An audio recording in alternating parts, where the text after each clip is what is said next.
होता है, भगवान सूर्य की उपासना होती है, भगवान सूर्य की पूजा होती है।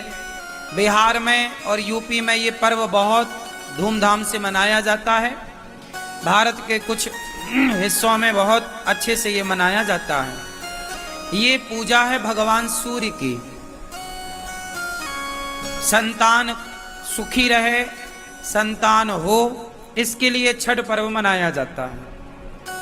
परिवार बढ़े, संतान सुखी रहे, बच्चों पर कभी कोई संकट ना आए, बच्चों की दीर्घ आयु के लिए, बच्चों की सब प्रकार से सुरक्षा के लिए छठी मैया का उपवास और पूजा होती है। भगवान सूर्य की आराधना होती है कि बच्चे बुद्धिमान हो। इसके बाद आएगा अष्टमी। तो अष्टमी क्या होगी? ये इसी को कहते हैं गोपाष्टमी। कौन सी अष्टमी है ये? छठी के बाद क्या आएगी? गोपाष्टमी। और गोपाष्टमी का मतलब है आज के दिन, मतलब गोपाष्टमी के दिन भगवान क्या किए थे? गैया चराना शुरू किए थे।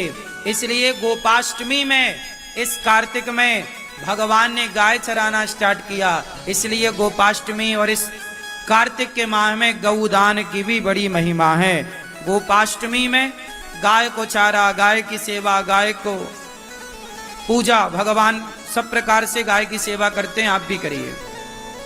और गोपाष्टमी के बाद क्या आएगा? नवमी। कौन सी नवमी? बोलो। हाँ हाँ हाँ हाँ, अक्षय नवमी बोलते हैं, आंवला नवमी भी कहते हैं। कौन सी नवमी? इस आंवला नवमी के दिन कहते हैं कि आंवले के पेड़ पर ही भगवान श्रीमन नारायण का वास होता है आंवला नवमी के दिन। जैसे रविवार को, एकादशी को तुलसी पे भगवान नारायण का वास होता है, उसी दिन, उसी प्रकार आंवला नवमी को अक्षय नवमी भी कहते हैं। इस दिन आंवला दान करने की महिमा है।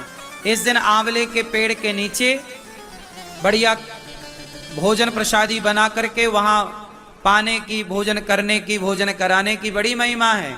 हमें बचपन में याद है, हम लोग, हमारी माँ और हम लोग जाया करते थे खेतों में, जहाँ आंवले का पेड़ होता था, वहीं बढ़िया बनता था प्रसाद, वहीं भोग लगता था, वहीं खाते थे। आंवला भी खाया करो, ये औषधि है।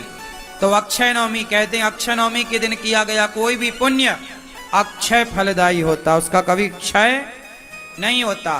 तो आंवले का पेड़ घर में लगाइएगा और आंवले की पूजा करिएगा। देखो हमारे जो त्योहार हैं कितने वैज्ञानिक हैं कि हम लोग पेड़ पौधों की पूजा करते हैं, आंवले के पेड़ की पूजा, ये प्रकृति की पूजा है। फिर आएगी एकादशी। कौन सी एकादशी? हाँ, देव उठनी एकादशी, से बड़ी एकादशी भी कहते हैं, बड़ी 11, देव उठनी एकादशी। इस एकादशी के दिन ही भगवान श्रीमन नारायण का, भगवान शालिग्राम जी का तुलसी जी के साथ विवाह होता है। तो आप लोग भी विवाह करिएगा, यहाँ होगा, आप लोग सब दर्शन करेंगे। फिर इसके बाद क्या होगा? पूर्णिमा, कार्तिक पूर्णिमा। मतलब ये जो कार्तिक का महीना है, सारे इस महीने में सबसे ज्यादा त्योहार होते हैं। हमारे सनातन धर्म में जितने भी महीने हैं, सब महीने एक से बढ़कर एक हैं, पर कार्तिक माह में सबसे ज्यादा त्योहार होते हैं। इसी माह पर दीपावली होती है, इसी माह पर देव उठनी एकादशी होती है, इसी माह में धनतेरस होती है, इसी माह में गोपाष्टमी होती है, इसी माह में अन्नकूट होता है, इसी माह में भाई दूज होती है।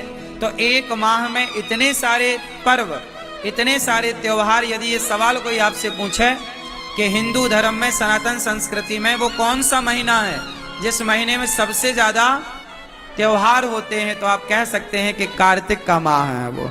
जिसमें सबसे ज्यादा त्योहार होते हैं और सभी त्योहारों की अपनी अपनी विशेषता है, सबकी पुरानी पौराणिक मान्यता है। तो कार्तिक का माह वैसे ही पवित्र है। ये व्रत का इस माह में कहते हैं तीर्थों में स्नान करने का बड़ा महत्व है।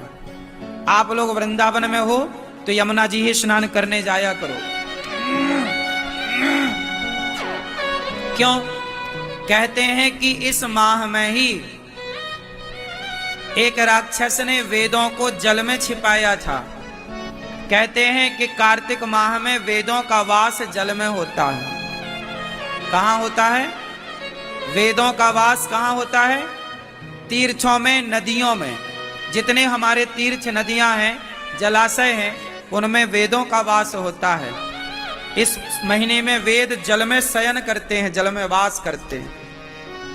तो वेद जब वास करते हैं तो कहते हैं कि जब आप जल में, तीर्थों में स्नान करते हैं तो आपको वेद माता की कृपा प्राप्त होती है और वेद कृपा करते हैं तो आपका ज्ञान बढ़ता है, आपका यश बढ़ता है, आपकी कीर्ति बढ़ती है, आपकी बुद्धि कारगर होती है, मीन्स अच्छी होती है, पवित्र होती है। इस माह में दीप दान करने की भी महिमा है। सब प्रकार से स्नान दान की महिमा बताई जाती है।